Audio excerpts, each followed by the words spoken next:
Oke, setelah kita mempelajari tentang desain database, sekarang kita akan lanjut ke query lanjutan. Di sini kita akan mempelajari query-query tentang SQL yang akan kita gunakan pada database. Pokok bahasan, subquery dan penggunaannya, subquery dengan banyak kolom, pairwise comparison subquery, non-pairwise comparison subquery, penggunaan query dalam causal from, ekspresi scalar, korelasi subquery dan penggunaannya, penggunaan query dengan causal with. Tabel yang akan digunakan yaitu tabel departemen yang terdiri dari atribut departemen ID, departemen name, manager ID, dan location ID seperti pada tabel pada gambar. Kemudian tabel employees yang terdiri dari employee ID, first name, last name, department ID, dan tabel job history, employee ID, start date, end date, job ID, dan department ID. Apa itu subquery?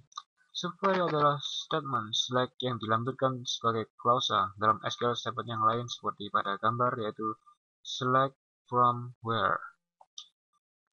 Dan berikut posisi penulisan subquery dalam SQL command. Setelah di gambar, select yang berisi select list from dengan variable tabel dan where exqr operator dan berisi dengan parameter select dan from. Penggunaan subquery. Subquery digunakan untuk menyelesaikan persoalan di mana terdapat suatu nilai yang tidak diketahui. Berikut ini adalah contoh penggunaan subquery. Select last name from employees where salary.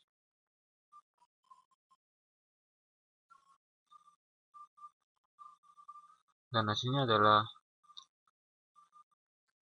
sebenarnya kita memilih atribut last name dari tabel employees di mana yang kita akan tampilkan berdasarkan salary atau bayaran yang kurang dari 10.500 dan hasilnya adalah seperti ini.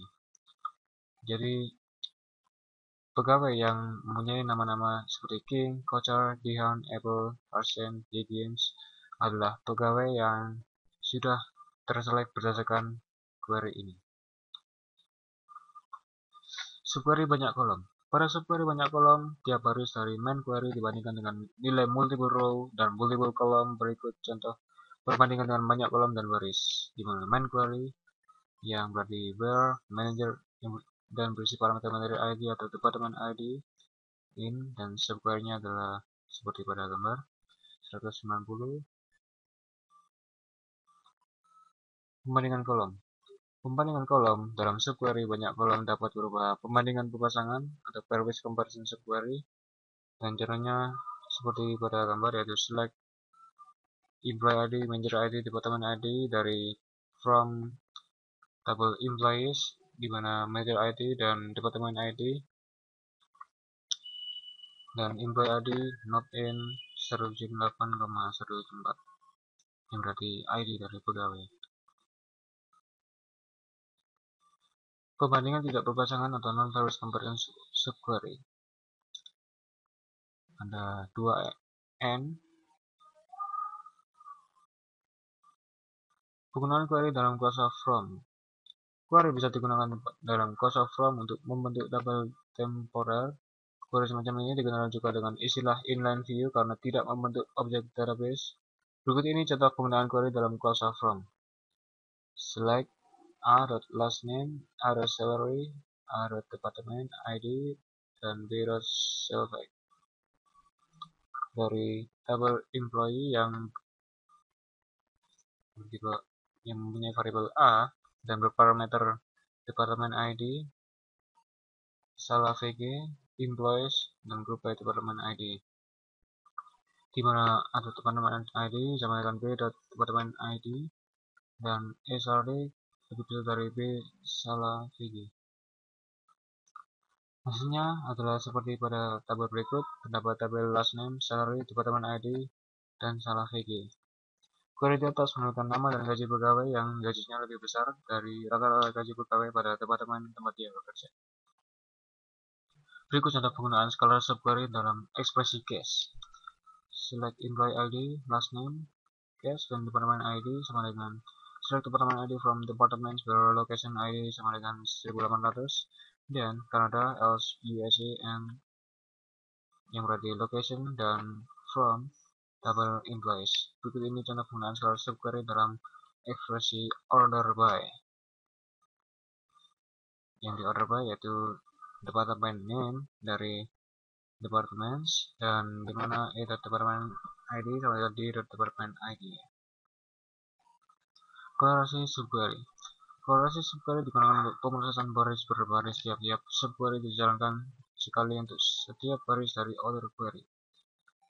Ini terdapat flowchart, yaitu pertama ambil baris dari outer query, lalu jalankan inner query dengan menggunakan nilai baris kandidat, dan gunakan nilai dari inner query untuk qualify atau disqualify baris kandidat, yang kemudian kembali lagi ke ambil baris dari outer query. Berikut adalah pemisahan dari kolorasi subquery dan contoh dari penerapan kolorasi subquery. Kolorasi subquery digunakan untuk mengupdate baris disebutkan dengan subquery kolorasi update. Berikut cara penulisan kolorasi update. Update table 1, alias 1, set column, dan contohnya yaitu update employees A, set department name sama dengan select department name from departments A, where A departments ID sama dengan D department. Sedangkan untuk melakukan delete suatu baris dapat dilakukan dengan format penulisan seperti berikut.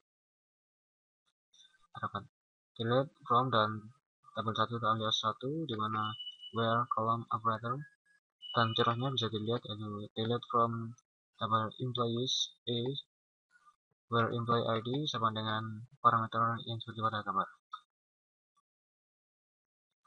Penggunaan operator axis dan non-axis. Operator axis dan non-axis digunakan untuk menguji keberadaan dari baris dalam gambaran hasil subquery. Jika ditemukan, maka pencarian tidak dilanjutkan dalam inner query dan kondisi ternilai true.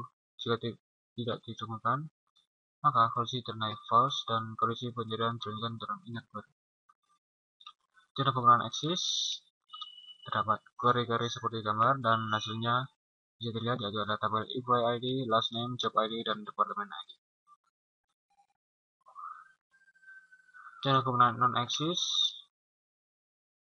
ada dua tabel yaitu department ID dan department name. Penggunaan closure with. Dengan menggunakan closure with, kita dapat menggunakan block query yang sama dengan statement select pada saat terjadi lebih dari sekali dalam kompleks query. Berikut contoh penggunaan closure with. With department close as ya seperti pada gambar. Oke, selanjutnya kita akan latihan soal pertama, yaitu buat query untuk menampilkan nama-nomor departemen dan gaji dari pegawai yang memiliki nomor departemen dan gaji yang sama dengan nomor departemen dari pegawai yang memiliki komisi.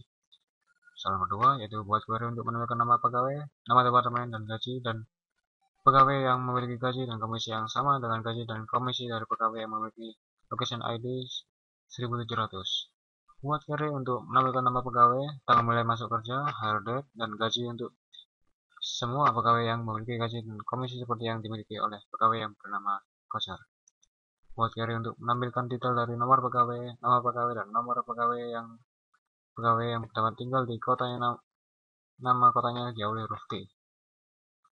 Buat query untuk menampilkan data semua pegawai yang memiliki gaji yang lebih dari rata-rata gaji pada departemen tempat mereka bekerja. Data yang ditampilkan yaitu nama pegawai, gaji nomor departemen, dan rata-rata gaji pada departemen tempat mereka bekerja. Ubahkan berdasarkan rata-rata gaji.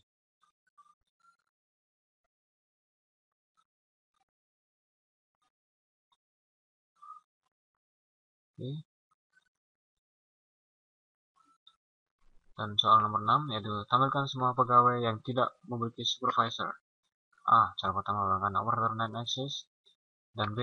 Apakah persoalan dapat dipecahkan dengan menggunakan operator non-axis? Jika bisa, bagaimana caranya, dan jika tidak bisa, mengapa? Selanjutnya yaitu buat query untuk menampilkan nama pegawai yang gajinya kurang dari rata-rata gaji pada departemen tempat dia bekerja.